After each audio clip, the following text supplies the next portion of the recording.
The Grand Sablat a glacier tour.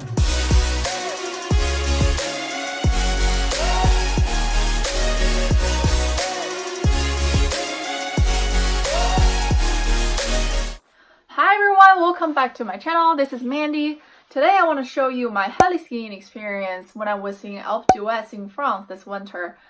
Some of you might know that I went to Tomorrowland winter. It is the first year that Tomorrowland had this winter version kind of thing going on. I was super lucky to get the ticket for that, and then as a snowboarder and someone who really loves EDM music, I had to go. Okay, so now back to the heli skiing thing. So the whole heli skiing deal was that when I purchased the package to go to Tomorrowland winter, I also have the options to choose from a variety of different lessons and tours. Out of all of them, I spotted one really interesting tour which costs around 150 euro. That is called the Grand Sablat. I don't know how to pronounce it, but I'll put it right here. Basically, it's a heli skiing experience, but it's kind of different from the very traditional one where the helicopter took you to like a mountain that is not touched. But this one, you still take the chairlift to the top of the mountain, so you're still within the ski resort. But then after you reach the top of the mountain, you go down the other side of the mountain. So basically it's a glacier which no one has ever touched, and it's also not accessible by chairlift. If you go down there by yourself, you're stuck there, you have to call patrol to pick you up. But for us, we go down the other side of the mountain. In the end, helicopter will come and pick us up. So that's the basic deal of what it is. And our tour day was actually a bluebird day. We got the best condition possible. So that was really lucky. On the day of the tour, we basically went to the ski school, and then there were about 20 of us in the same group, and then they have 4 guides for the 20 of us. So basically how this works is that we have a group of 20, and then this entire thing is just one run. One run that's like about 2 hours, which is kind of crazy. But you can go at your own pace, just making sure you're not going faster than the first guide and you're not left behind the last guide. We also get the avalanche gears from the ski school. So this is us at the top of a mountain. It's really beautiful. This is called the Pic Blanc. The altitude is about 3,300 meters, so it's really high up there. When everybody's ready, we just went one by one down the mountain. You can see right here, I almost fell down the cliff when I was trying to put on my binding. So if you don't know, I have a step-on binding, which is pretty convenient most of the time. But in conditions like this, where the terrain is really uneven or like the snow is really deep, it's really not that easy. I really hated the step-on because you don't really have a solid surface to step it on, and sometimes I have difficulty putting my bindings on. But anyways, the initial part was pretty hard because as you can see, this is a long traverse.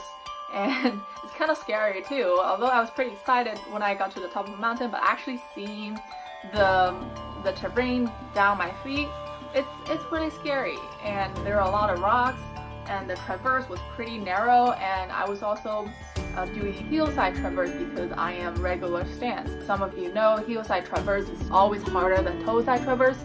I definitely scratched my board a little bit on some of the rocks, but luckily after the first initial very hard traversing thing was done, I got to this area, as you can see, which is really nice, where there's no obstacles, the slope is not very steep.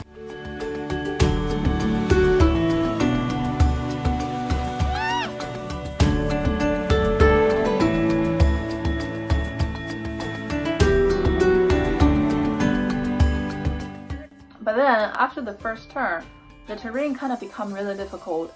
It suddenly become very steep. The snow was so deep, it was like thigh deep snow. However, it wasn't really like powder because it wasn't new snow, so it's like accumulated snow plus any kind of tracks that earlier team has made. So it's really like hard and uneven bumpy terrain with thigh deep snow. So that's not really fun. As you can see, I keep falling and falling and falling. I had a lot of experiences riding off piste this winter. I do tree runs, I ride powders, I do everything. I consider myself a pretty experienced off-piste rider, but even for me, in that condition, I was totally throwing off my feet. And at that point, I lost most of my friends. I just kind of assumed that they were behind me, and hopefully they're doing okay. And then things started getting a turn from here. As you can see, I was riding on my toe side, but I was kind of scared to switch it to heel side just because the terrain was very steep. So because of that, I traversed all the way to the rightmost, and then I got to this area where like nobody's ever touched it. Wow, like everything suddenly becomes so easy. And I was riding fresh, untouched powder. That was like the most insane, amazing, maybe like 3 minutes of my life.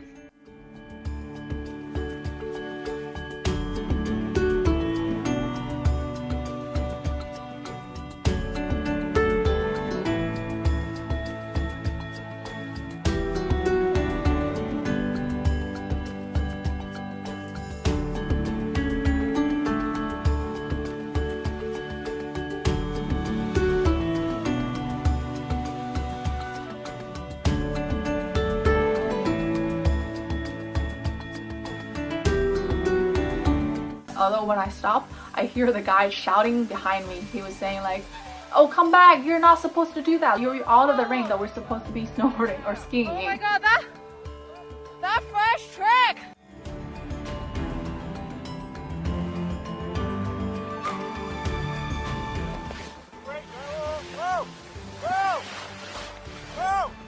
Oh, but people went down already. Oh, okay, sorry, I thought it was the same group. Oops.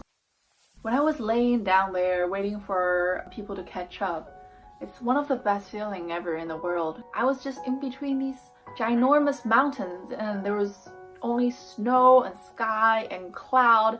Everything is so magnificent and I am so small. So the very interesting twist of this whole story is that two of my friends, one skier, one snowboarder, caught up soon after we left that really hard area.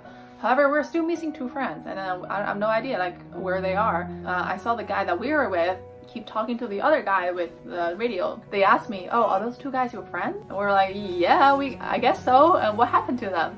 And the guy told us that they keep falling at the first like initial part that was pretty hard. So they feel like those two people don't have enough skill or experience to do this tour, so they decided to call patrol and get them out of here. Yeah, so this is definitely something that need a certain level of experience and skill to do. It's not like for everyone.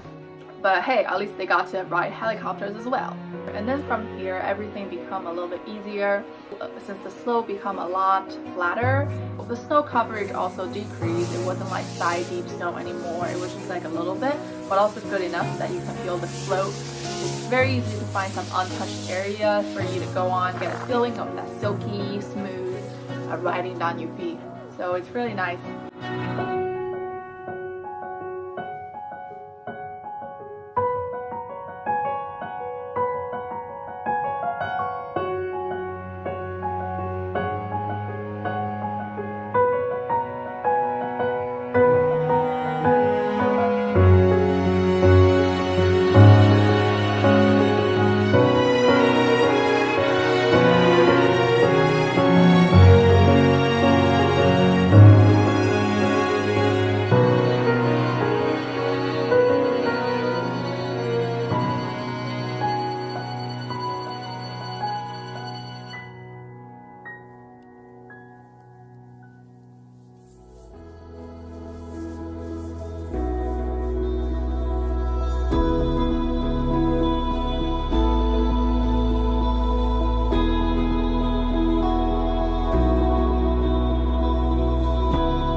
after this, I stopped filming because everything just became a whole lot harder. There were barely any snow coverage down there. We camped to this gigantic area where there's only rocks and grass and no snow. Things become really hard. At the end of the day, when we finally get down to the valley that the helicopter is supposed to pick us up, everybody was so exhausted.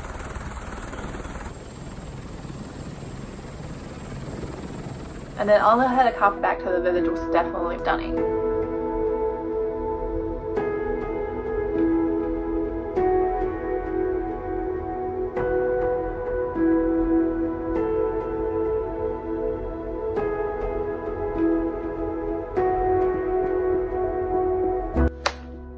So, in conclusion, I do think that this is a really good experience, especially for some price that's relatively very cheap.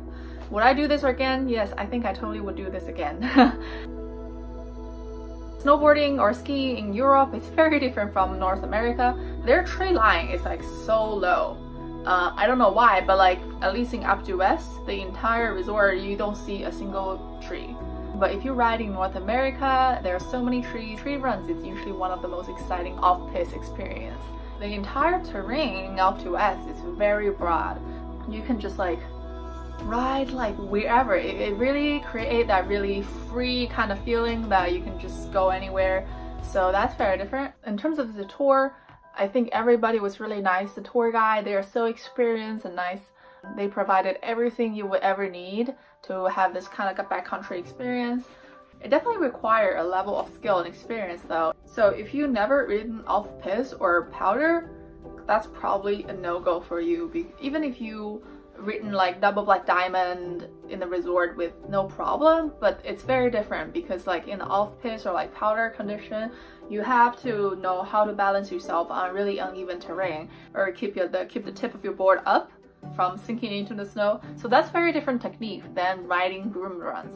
If you've been riding groomed runs all your life, you probably wanted to get a little bit of practice before this in order to make this work. For me, I genuinely really like off-piste, like ungroomed runs and backcountry stuff, although I haven't gone like backcountry myself yet. That's on my bucket list. This experience really opens up my world into this whole backcountry heli skiing thing. I think I definitely like this more than riding the park, although I should still practice riding the park. So yeah, that's pretty much it. I hope you enjoyed this video. Let me know if you have any questions down below in the comment, and I'll see you in my next video.